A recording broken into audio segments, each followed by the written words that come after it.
今天开山劈石，终于完成了这段湖边宝坎的改造。湖边宝坎从这样变成了这样，现在左侧已经只剩下靠近山崖这段了。这个位置虽然面积不大，但是两面都是落差超过5米的石崖，不是因为石层基础的原因，可能早已经被湖水侵蚀。我计划根据湖边宝坎的水平高度延伸到这块区域，这里的地势要高于湖边的其他地方，先填些泥土把坡度减缓。为了方便推车通行，找了木板垫在下面，也可以避免陷车。之前挖别人墙角拉回来的石料也所剩无几，这些条石大小尺寸各不相同，为了方便运输和使用，先对其进行分解。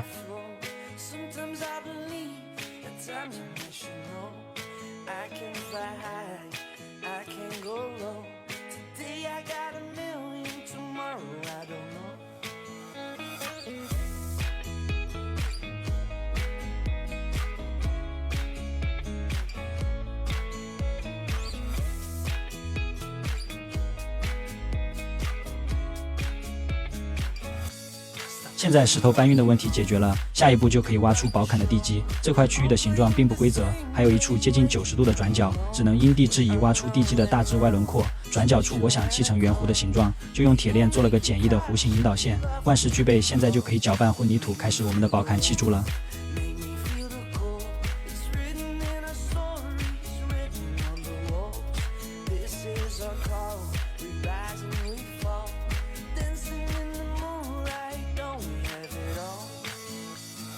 因为地势呈现左高右低的走势，基础找平很关键。最下面垫上一层混凝土后，再用石头填充到内部，石头与石头之间的缝隙在填充上沙灰缝隙覆盖平整。现在就可以找些偏大的石头，先把基础轮廓线砌出来了。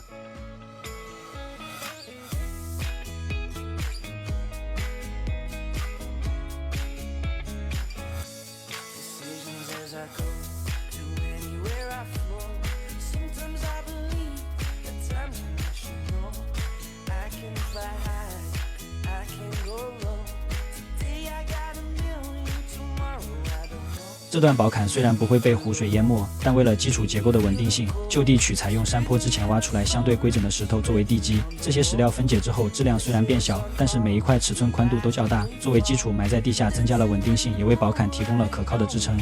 基础找平后，就可以开始垒砌宝坎了。受地形条件的限制，这段宝坎基本都是呈现弯曲的形状，无论多长的条石遇到这样的形状，也只能分解成小块的，才能拼接出弯曲的效果。转弯处的圆弧是这次改造的难点，没有经验的我想要砌出90度的圆弧，看来只能用魔法了。有时候打败魔法的办法也只能是魔法了。玩归玩，闹归闹，不要拿改造开玩笑，魔法加持出来的效果还是肉眼可见的。攻克了改造的难点，宝坎就砌过转角2米左右，并没有靠近山体。第二层就要费劲很多，条石要先抬到适合的位置进行比对，确定合适后才用沙灰进行固定。如果遇到有凹凸不平的地方，还要先打磨平整。就这样持续干到了晚上，也没有砌好几块。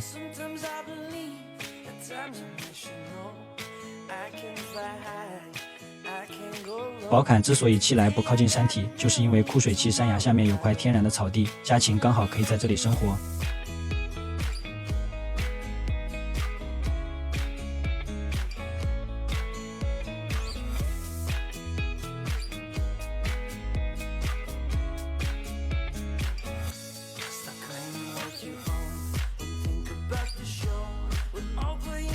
看到这里，可能有云股东已经发现了，这里就是之前给小动物们做庇护所的地方。时间飞逝，转眼间小动物们已经长这么大了，除了兔子，其他的长势都还不错，鸭子也开始在生蛋了。之前4只小兔子掉了1只，背着你们吃了2只，眼影兔和黑白双煞成功繁衍生息。第一次生了7只小兔子，因为我缺乏经验和管理，被鸭子给吃掉了。上个月又生了5只，这次怕出现意外，出生就寄养到亲戚家了。等之后这里改造成型了再接回来。总体来说，鸡鸭比兔子更好散养，也不用怎么管理，但是兔肉的口感还是没话说。宝坎的末端靠近庇护所，为了方便之后对小动物们的管理，找了一块石槽固定到了这里。现在给各位云股东汇报一下我们的改造进度。这次趁着枯水期，我们把湖边左侧这段宝坎全部改造完成了。这是我参考的湖边预想效果，房屋无论是地理条件还是自然资源和这个比较相似，湖水正常的水位线差不多也在宝坎的这个位置。之所以加高宝坎，一方面是为了湖边能有这样的效果，另一方面我们把山坡的泥土回填下来，就可以让这块区域的地势变得更平整，从而利用的空间也变得更大，这样我们湖边也有了更多的想象空间。